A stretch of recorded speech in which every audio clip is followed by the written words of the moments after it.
Today we're going to use all of our techniques of factoring to simplify rational expressions. Basically what a rational expression is it's just an expression that's described by a fraction. So you can write it as a fraction. Now we know that any fraction having a denominator of 0 is undefined because we can't divide by 0. Any value that makes that denominator 0 is called an excluded value. So you'll see in this rational expression right here, if b equals -7, then the denominator equals 0. Therefore, b equals -7 is an excluded value. Now here, in this next fraction, I'm not sure what the excluded value is just by looking at the expression. But I know that I have a trinomial in the bottom that probably factors. So if I ask myself, well, what will take and make ax squared minus a minus 12 equal to 0, and I can solve that polynomial, then I can state my excluded values. I know this factors once again what multiplies to -12 and adds to -1. That's going to be a -4 and a +3. And then I have a zero product principle saying a minus 4 could equal 0, or a plus 3 is equal to 0, so a is equal to 4, and a is equal to -3. And both of these are excluded values.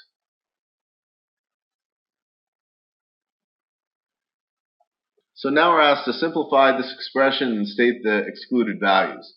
I kind of like to do it opposite because whenever the denominator is 0, whether or not it's simplified or not, those are excluded values for the function. So I'm going to take and set x squared minus 5x minus 36 equal to 0, factor that, get x,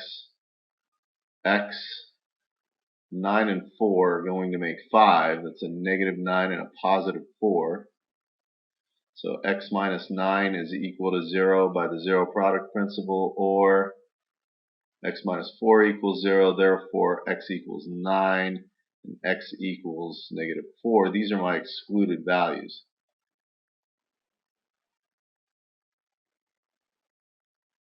Now, let's talk about simplifying an expression. 2/4 is a rational expression. That's equivalent to 2 over 2 times 2. Notice these are the prime factors of 4. Any factor over itself can reduce to 1, so this reduces to 1/2. That's an example of simplifying a rational expression. We're going to do the same for this more complicated one. I'm going to look at the numerator and see if I can factor that in any way. I notice there's a common factor of 4, which leaves me with x plus 4. And in the denominator, we notice this factors. Now I've already done that factoring over here to x minus 9 and x plus 4. We've already said that any factor divided by itself is equal to 1. So these reduce, and I'm left with 4 over x minus 9 as my simplified fraction with the excluded values of x equaling 9 or -4. Let's do the same for this next example. We are going to find our excluded values first by taking the denominator and setting it equal to 0. We know this factors into w plus 8 and w minus 2.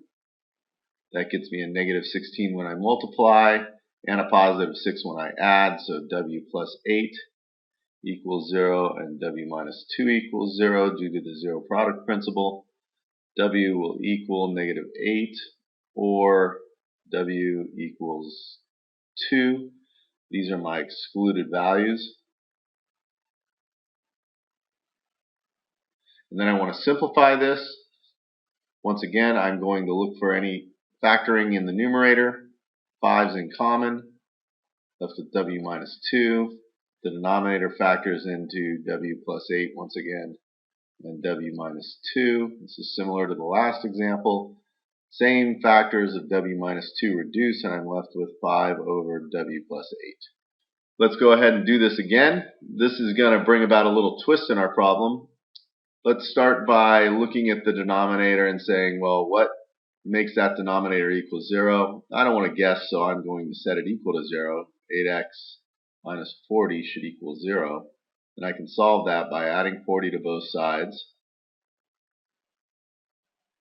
So I get 40 equals 8x and divide by 8, and x equals 5, and that's an excluded value.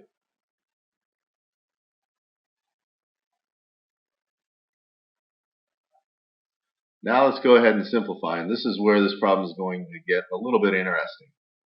Now personally, I am never a fan of having a negative squared term in my problem if there's only one squared term. Sometimes you'll have two squared terms, and in that case, one of them could be negative, and that's just the way it goes. But whenever I have a negative squared term, what I'll always do is I'll first begin by factoring a negative 1 out.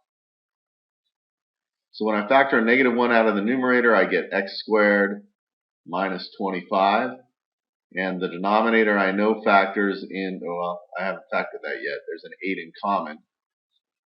And that's my GCF. And I'm left with x minus 5.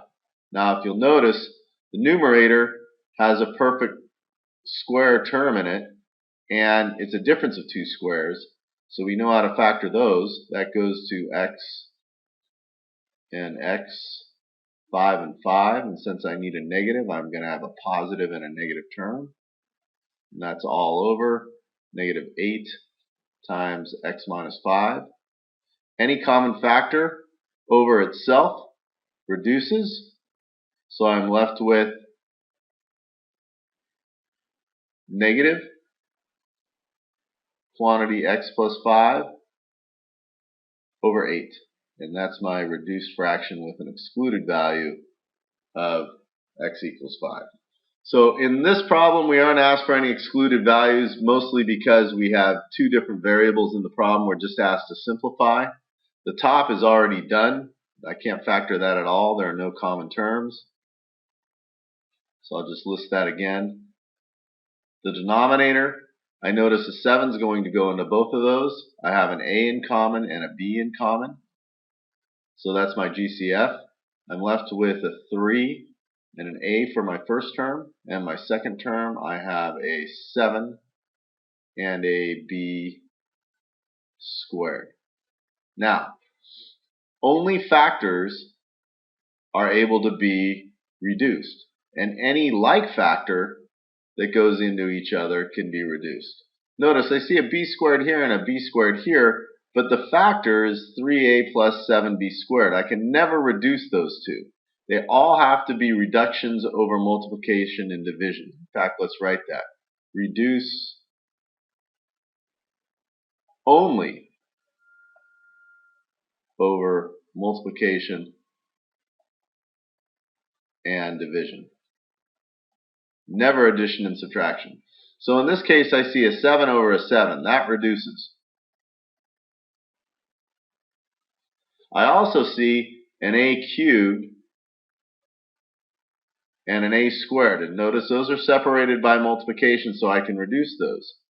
They reduce to, remember, if I have a common base and a division of powers, I take and find my largest power, which is my a cubed, keep my answer there, which is the numerator, and subtract the powers. So that's a squared. And then you'll notice I've got a b squared and a b, which reduce to b in the numerator, leaving me with a 3a plus 7b in the denominator. And while, once again, I have a's in the numerator and denominator, and b's in the numerator and denominator, I can't reduce any of them because this whole denominator is linked by addition. So this is my final reduced term.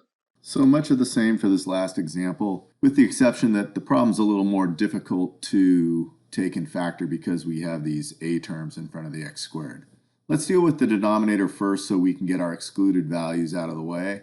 Since this is a 3 is my leading coefficient, there's only one way to get that, so I'll go 3x and x. And then to get my negative middle term and my positive last term, I'm going to have two negatives, so I'll throw those in right now. And then I need to find multiples of 12 that will get me 20. So I'm thinking to myself, well, 6 and 3 get me 18, so I'm close. And then 2 times 6 is 12. Put that right here, and there's my 18. There's my 2, which is 20, and we're all good. And we're also trying to find excluded values, which means what makes the denominator equal to 0. So in this case, I have 3x minus 2 equals 0, or x minus 6 equals 0. Bring the 2 over. That equals 3x. Divide by 3, and x equals 2/3.